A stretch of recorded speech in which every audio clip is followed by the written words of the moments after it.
That is a beautiful flower.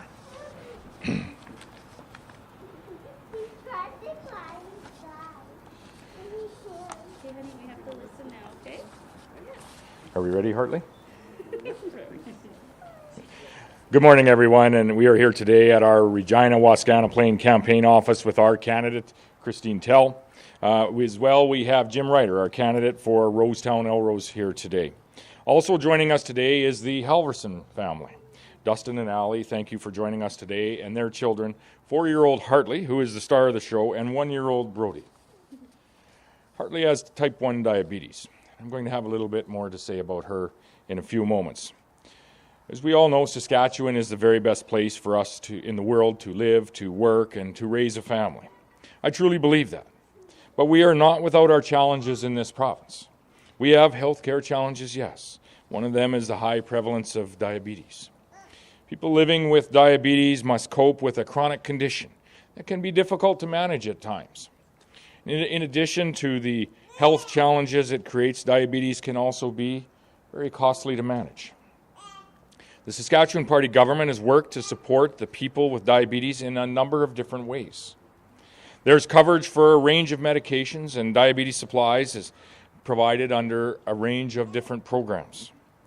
We have broadened access to long-acting insulins like Lantus and Livermere, moving them from exception drug status to a full formulary listing. And we have expanded the province's insulin pump program to include all individuals with type 1 diabetes under the age of 25. For those of you that may not know, an insulin pump regulates blood sugar levels by delivering insulin at a steady rate. For many people, it is a much better alternative than multiple daily injections, as we can imagine. It helps prevent long-term complications associated with the disease. So during our time in government, we have taken action to help those families and those individuals that are living with diabetes. But we have been reminded by those with diabetes and their families and those who advocate on their behalf that there is more that we can do. So if we are reelected, we will do more. Today, I am very pleased to announce that a re-elected Saskatchewan Party government will expand eligibility under the Saskatchewan Insulin Pump Program to include all provincial residents, regardless of their age. There will be no age restriction at all for this program. Everyone who needs an insulin pump is going to get one, and the province is going to cover the cost. We expect the expansion of this program will benefit about 400 people across the province. I recently heard that one of these people will be Brandy Klein, our campaign photographer, right here. She has an insulin pump and has for a few years now, since she was in grade 11. In addition, a Saskatchewan Party government is going to cover the cost of continuous glucose monitoring for children and youth under the age of 18. Continuous glucose monitoring, or CGM, is a relatively new technology that allows users and those that they share their information with to monitor and to measure glucose levels throughout the day in real time. And we were just looking at the app for Hartley here. CGM involves inserting tiny sensors under the skin. It can go on the arm, or in Hartley's case, she has a patch on her tummy. The information that is recorded can then be shared on a smartphone, so parents can monitor their children's glucose levels to make sure everything is okay on an ongoing basis. Parents can even monitor their glucose levels when their child is sleeping. About 600 children in Saskatchewan are expected to benefit from the coverage of CGMs. Ladies and gentlemen, we believe that these two measures, an expanded insulin pump program and support for continuous glucose monitoring, will make life better for those people and their families that are living with diabetes. The incremental cost to government will be about $4.6 million. Both of those measures will improve the quality of life for people living with diabetes. And it will save those individuals and their families thousands of dollars each and every year. As you may have noticed over the course of the last while, I talk a lot about a strong recovery and a strong Saskatchewan. And when you picture what a strong economy looks like, you probably think of things like new construction or manufacturing or new jobs in various sectors across the province. I would say that all of those things are important to be sure, and you'll hear me talk about them more as we go through the next number of weeks. But I would also put forward that a strong economy also looks like 4-year-old Hartley here.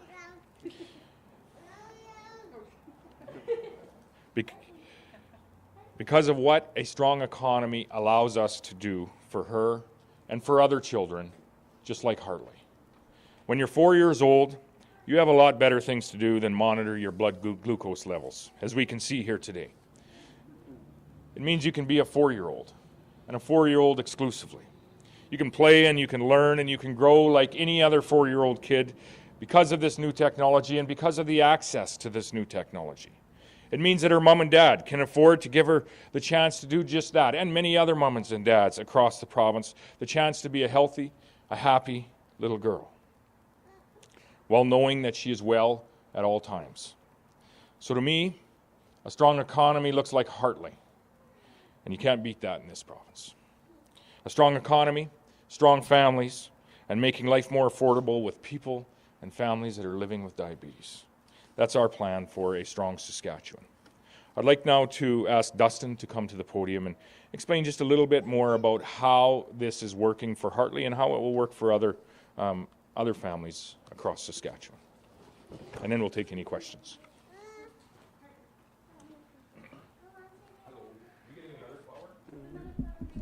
I want to start by saying thank you so much to Christine Tell for the text message to come and be a part of today, and then the call, and then Scott, thank you so much for making this a priority.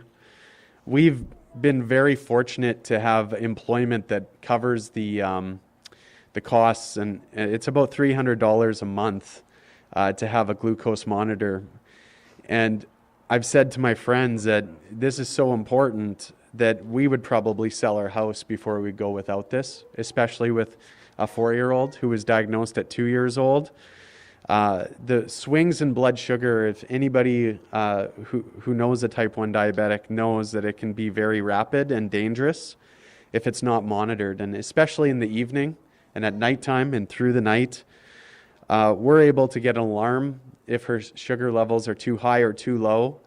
And not only does it tell us the level that she's at, but it tells us what direction her levels are moving and how rapidly. And for us, I know that that saved us from having to go to the hospital with extreme circumstances of being low with blood sugar, or our little girl having terrible days because she's sat high in her blood sugars too long. So we just can't say enough about this technology. And we're so excited that every little Hartley that has this, and also just friends of ours, little brother who's 35 was diagnosed earlier this month, and he'll benefit from this, and it'll keep him working. It'll keep him confident that he can go about his day normally as he did before being diagnosed with type 1, because he's going to have confidence that he's going to be able to react ahead of an incident of sitting too high or too low. And I think about friends that we've made in the type 1 community, the parents that are so scared every night that their kid may not wake up because of going low and them not knowing about it. So what they do instead is wake up every 2 hours and finger poke their kid to make sure that the blood sugar reading is in a reasonable range. And if it's not, then they have to wake up the kid and give the kid some sort of sugar snack so that they can make it through the night. And if you're doing that nonstop, it takes a toll on your ability to go to work, on your ability to have an enjoyable life as a parent of a type 1. So this is amazing technology that allows families to monitor their kids when they're at daycare, at school, when they're out on the ice playing in sports, and can do it from afar. So again, I just can't say enough. I could talk about this all day. It's very, very meaningful. And it's going to be more than just giving back blood sugar levels, but it's giving people the ability to live life the way they're supposed to, even with type 1 diabetes as a part of their life. So I just really applaud this being an initiative, and we're very, very proud of this announcement today. So thank you so much.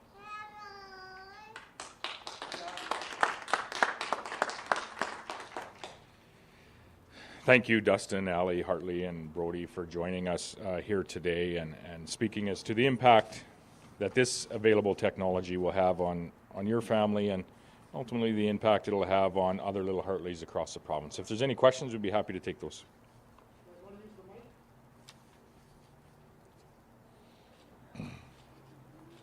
I just have one on this. Why did you wait until the campaign to make this commitment? Because we already heard from about 2 sessions ago, I believe, that this was a serious problem for families, that people have been spending $300 a month for this from then until now. So why wait until the campaign? So what you're seeing here is, again, a progression, much like we did yesterday with the individualized autism funding, where we started at a $4,000 investment, went to 6, went to 8 on 0 to 6-year-old children. Then yesterday what we saw was a commitment, if we were re-elected, to expand that now to those children under 12. Expand the $6,000 individualized funding for autism to children under 12. So we're seeing the development of the technology, the availability of the technology, and the progression of the government investing into this type of technology and the access to, in this case, insulin pumps for all people, not just up to 25. And we had done that in years gone by. And so you're seeing the progression of that investment on behalf of the people as we see the benefits. The benefits in this case of being able, in a 4-year-old Hartley, for example, and many other Hartleys, but also the benefits of all people, being able to better manage their diabetes, less time, if you will, having bad days, less time, less risk of having to go to the hospital for something inopportune. And so what we are seeing is a progression of investment in the people of Saskatchewan. Yesterday in autism, today in diabetes.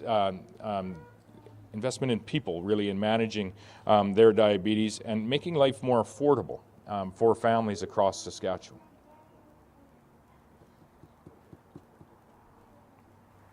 So how far is Saskatchewan behind other provinces, or are they leading in this funding? Jim, would you like to speak? Are you aware of where some of the other provinces are with this? You come in and... There's a myriad of different coverages for diabetics. I would say, generally speaking, we're probably near the front. You have to remember, while this technology has been around for a few years, it's still fairly new, so many provinces don't cover it, but I think you'll see more down the road. The NDP announced plans for a $60 million surgical care center in southern Saskatchewan. Just wondering what your thoughts are on that. Well, and Jim may want to speak to this as well, and we've been investing in our surgical initiative for a number of years now. I would point to last year, I believe we had a $10 million interim investment in surgical capacity here in the province. The budget that we had put forward here this past spring, the first budget that was available in the nation of Canada, had an additional $20 million in expanding our surgical capacity here in the province. But this does raise a conversation with respect to surgical capacity across the nation post COVID-19. Our healthcare systems, not just in Saskatchewan, but across Canada and potentially even across North America, have been impacted by COVID-19 with the capacities that we have been able to put forward. In particular, in the early days of COVID, we're in a very strong place now with our diagnostics and surgical capacity. It is going to continue to require investment. The NDP have put forward a capital investment, again, with no plan on how to pay for that capital investment. What we have done and will continue to do is to increase our investment in the operations and the surgical capacity that we have in our existing facilities across the province. We have a record of doing so. We have a record of shrinking our wait times here in the province, and I think the people of the province can look to our record as to what they can expect in the next number of years. Anything to add to that, Jim? Just one more quick follow-up on that. During the press conference today at the NDP event, they said that you had broken a promise from 2012 where you had committed to build a surgical center across from Sask Polytechnic. What is your response to that? What our goal is surgical capacity. Whether or not there's a center that is built or or how we achieve that capacity, that is what is important. And so we have chosen to, and I think successfully, over the course of the last number of years, up until we get into the COVID environment, we have successfully reduced the wait times here in Saskatchewan. We're going to continue with that investment. If there is added capacity that is needed in physical nature as we move forward, if we are re-elected as a Saskatchewan Party government, that will be there. This is a party that has a history and a record of investing in healthcare infrastructure, investing in physicians, investing in things exactly like surgical capacity. And we are aware of the post-COVID environment, as are the other provinces and territories in Canada. And we are aware that we are going to have to address the wait times that we have in this nation. Those conversations have happened previous to the campaign with the federal government and my colleagues at the Premier's table across the country, and they will continue to happen as to how best we can address post-COVID wait times that we have in this nation. We most certainly will be there for the wait times here in Saskatchewan. What do you make of the Carolyn Strom Court of Appeal decision? Does this make it easier for medical professionals to voice concerns with the healthcare system, or do you feel Facebook still isn't the place to do it? Well, Facebook is quite a platform, let me tell you that. I don't have an opinion on it. I don't know if you've read through it, Jim. I've looked at it just very, very briefly, and at this point in time, I wouldn't offer an opinion on the Carolyn Strom incident. I don't know if you have. Yep. Yep. Jim, you go ahead. Wayne, to your point, I think we've made it clear as a government that certainly we put whistleblower protection in place. We've taken action to protect, last year, to protect healthcare employees that want to come forward with concerns, complaints. You probably see further action in that regards at some point in the next session. I think what you have here is an issue, though, between the employee and their regulatory body. So it's a bit different in that regard. So we'll certainly let them work that out through the court process, but we're supportive of the whistleblower protection that we have in place. And what further action are you taking? In this particular one, again, that's between them and the regulatory body. Nothing. There's been some discussion at the official level on what potentially for amendments to legislation or possibly new legislation we might need to put in place. So that'll be reviewed. I would say that consideration is at the ministry level. We are out asking for the support from the Saskatchewan people to form a government for the next period of time. Any other questions? Hartley is what? Sure. Hartley is going to pick all of the flowers up and down this street here, which is great. We'll allow the family, and I think Jim and Chris, you have a...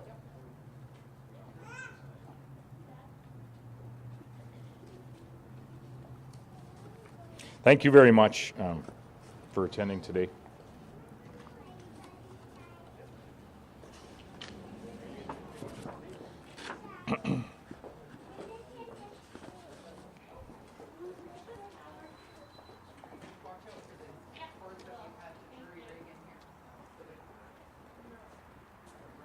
Yeah.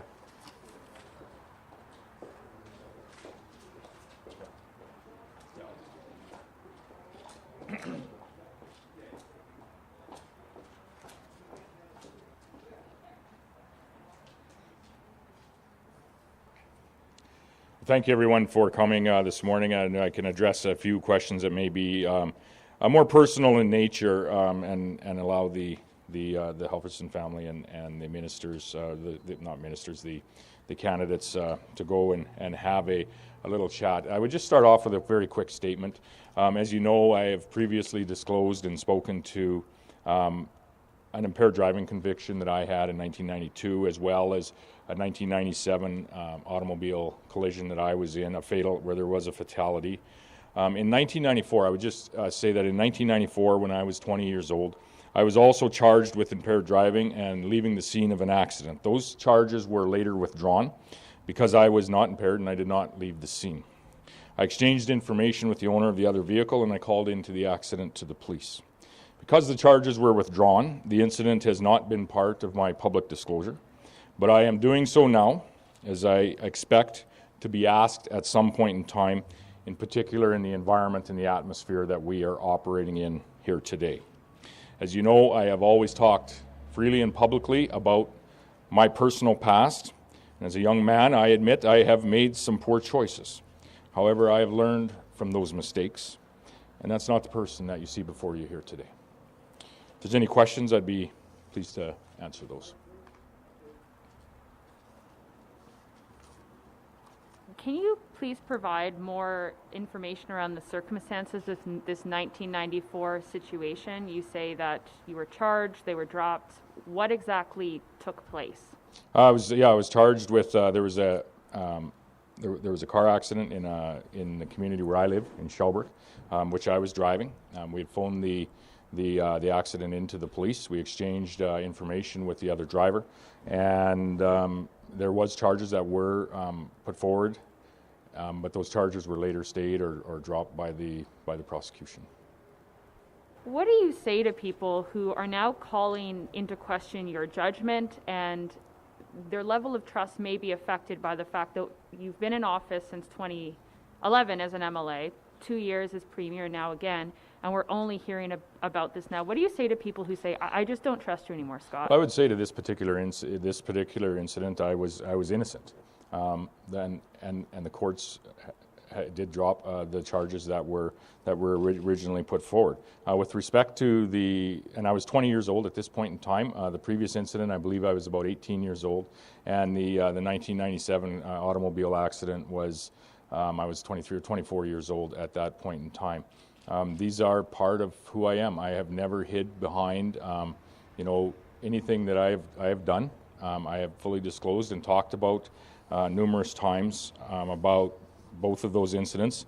In the atmosphere that we are operating in here today, given my position, I would expect that there will be some institutions that would bring forward this other information, and I felt it was best that I offer to the people of the province.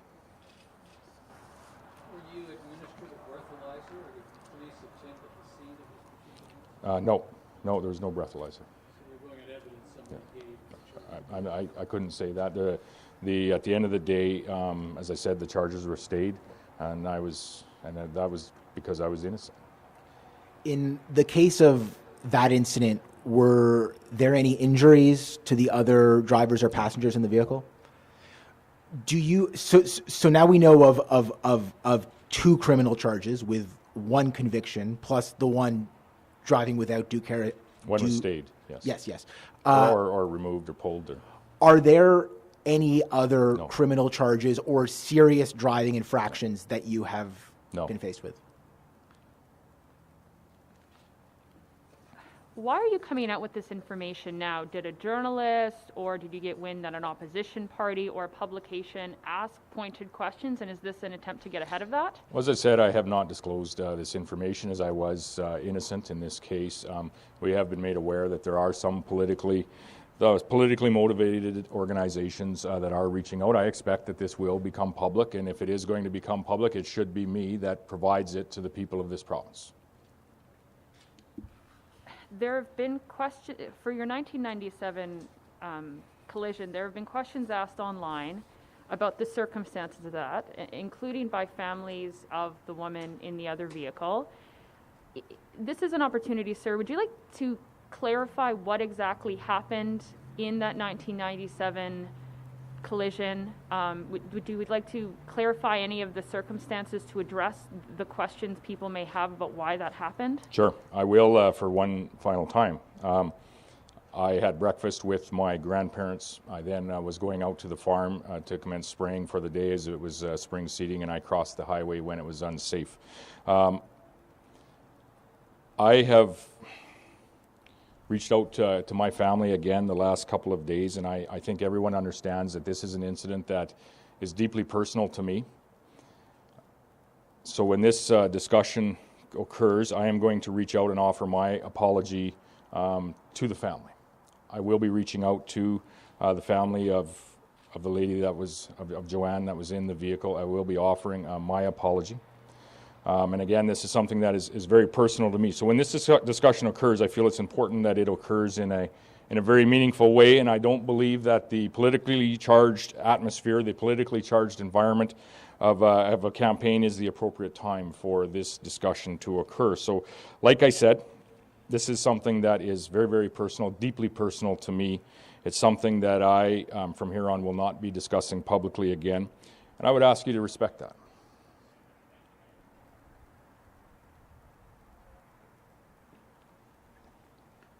Do you plan to make public when you talk to the family or any of that discussion, or do you intend to keep that private? As this is a... I haven't thought about whether I would make it public when I do that, but I will be doing that. I will be doing it at some point in time after the campaign, and as I said, this will be the last time that I'll be speaking to it during the campaign. Sir, I suppose there are people in the public who are wondering why, after 23 years, there has not been an attempt by yourself to make a personal apology yet. Why haven't you made a personal apology to that family? That post in particular was online for about a good 24 hours before you were kind of asked about it in this public way in a campaign. Why has there not been an apology all these years? Like I said, I will. There are reasons for these things, and I will be offering that apology directly to the family. As I said, I will be offering that post this election campaign. In the 1994 incident, you said the impaired driving charges were dropped, but had you been drinking at all prior to getting in that vehicle? No, I was innocent of the charges that were there. Innocent of impaired driving charges, Sorry, I couldn't hear you. Innocent of impaired driving charges, but probably in 1994, impaired driving wasn't zero tolerance. Mm-hmm. Had you had a drink before getting behind the vehicle? I had that day, but I was innocent of the charges.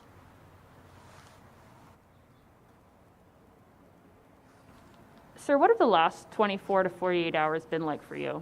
One where you reach out to your family and you again, discuss with them things in my past when I was 18, 20, in my early 20s.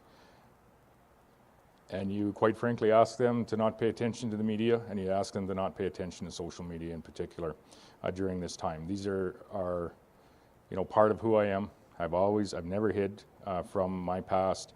I've spoken to it freely. This is part of who Scott Moe is. This is part of what goes into the decisions that I make each and every day today. This is not who I am. It's part of who I was.